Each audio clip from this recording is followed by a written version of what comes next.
22 वर्षों का विश्वास, 10,000 से ज्यादा डॉक्टर्स, गोल नेशंस लीडिंग इंस्टीट्यूट। नमस्कार, आप देख रहे हैं सिटी पोस्ट लाइव। मैं हूं अभिषेक मिश्रा।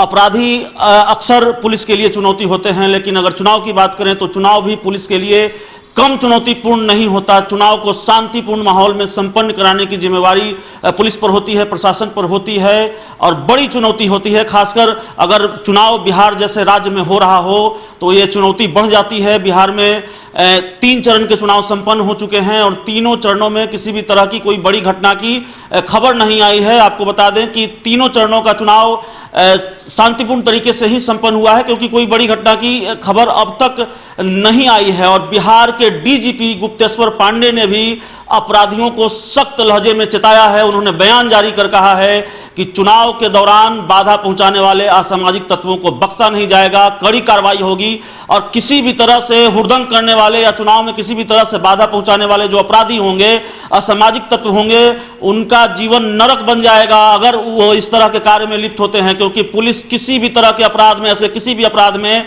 किसी अपराधी को नहीं बख्शेगी। हर मामले पर मामला दर्ज होगा, हर मामले का केस होगा और बाज़ाब्ता कार्रवाई होगी। क्या कहा है बिहार के डीजीपी गुप्तेश्वर पांडे ने, आप खुद सुन लीजिए। आदमी चाहे वो किसी जात के हों, किसी धर्म के हों, किसी मजहब के हों, समाज में शांति चाहते हैं, कानून व्यवस्था चाहते हैं। 10 ऐसे असामाजिक तत्व होते हैं, ड्रगिस्ट हैं, जुआड़ी हैं, शराबी हैं, अपराधी हैं। इस तरह के लोग या अपराधी मानसिकता वाले लोग, हताश निराश लोग, इस तरह के लोग इस तरह की समस्या खड़ा करते हैं, तो उनसे निपटने की पूरी पुख्ता तैयारी हो रही है। अब तो इन्वेस्टिगेशन से लॉ एंड ऑर्डर ही अलग हो रहा है। थाना से लेकर ऊपर तक जो लॉ एंड ऑर्डर के हर केस की मॉनिटरिंग करेगा, जो लोग विधि व्यवस्था की चुनौती खड़ा करते हैं उनकी सूची बनाएगा।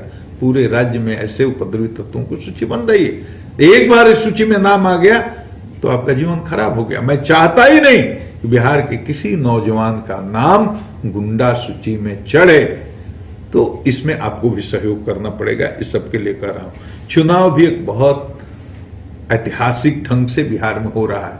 आपने देखा कई चरणों के चुनाव हुए, बिल्कुल शांति से, कहीं एक पत्ता भी नहीं हिला। 1-2 जगह पर ऐसी खबरें आई कि कुछ लोगों ने गुंडागर्दी करने की कोशिश की, चुनाव की प्रक्रिया में बाधा उत्पन्न करने की कोशिश की और लोगों को चुनाव बूथ तक पहुंचने से रोकने की कोशिश की। उनकी कोशिश नाकामयाब हुई और बिहार पुलिस इसके लिए प्रतिबद्ध है। जो भी चुनाव में हुड़दंग करेंगे, गुंडागर्दी करेंगे, मतदाताओं को डराएंगे, धमकाएंगे, बूथ कब्जा करने की कोशिश करेंगे, किसी भी प्रकार का उपद्रव करने की कोशिश करेंगे, मैं हाथ जोड़ करके माफी मांगते हुए, इतने कड़े शब्दों का प्रयोग नहीं करना चाहिए लेकिन मैं कर रहा हूं, उनकी जिंदगी आगे चल करके नरक होगी, बच नहीं पाएंगे वो। एक एक मामले का कहीं भी कोई गड़बड़ी होगी, एक एक मामले में केस होगा, एक एक केस का बहुत ही गहराई से अनुसंधान होगा, एक एक आदमी को चिन्हित किया जाएगा। एक तो सख्त लहजे में चेताया है अपराधियों को कि आप चुनाव को बाधित न करें। अगर बाधित करेंगे तो पुलिस पूरी तरह मुस्तैद है और पुलिस पूरी तरह तैयार है आप पर कार्रवाई करने के लिए, और किसी भी तरह के हुड़दंग को बर्दाश्त नहीं किया जाएगा। चुनाव बाधित करने से संबंधित किसी भी अपराध को बर्दाश्त नहीं किया जाएगा। पूरी कार्रवाई होगी और मुकम्मल कार्रवाई होगी। अपराधियों के जीवन को नरक बना देगी पुलिस अगर किसी भी तरह से अपराधी चुनाव को प्रभावित करने की कोशिश करते हैं, बाधित करने की कोशिश करते हैं। साफ लहजे में चेताया है बिहार के डीजीपी गुप्तेश्वर पांडे ने अपराधियों को। तो इस खबर में इतना ही। अगर आपको हमारी खबर अच्छी लगे तो इसे अपने दोस्तों के साथ शेयर करें, हमारे यूट्यूब चैनल को सब्सक्राइब करें, बेल आइकन जरूर दबा दें ताकि हमारी खबरें सबसे पहले आप तक पहुंचे। प्यार, समर्थन और सहयोग के लिए बहुत बहुत धन्यवाद।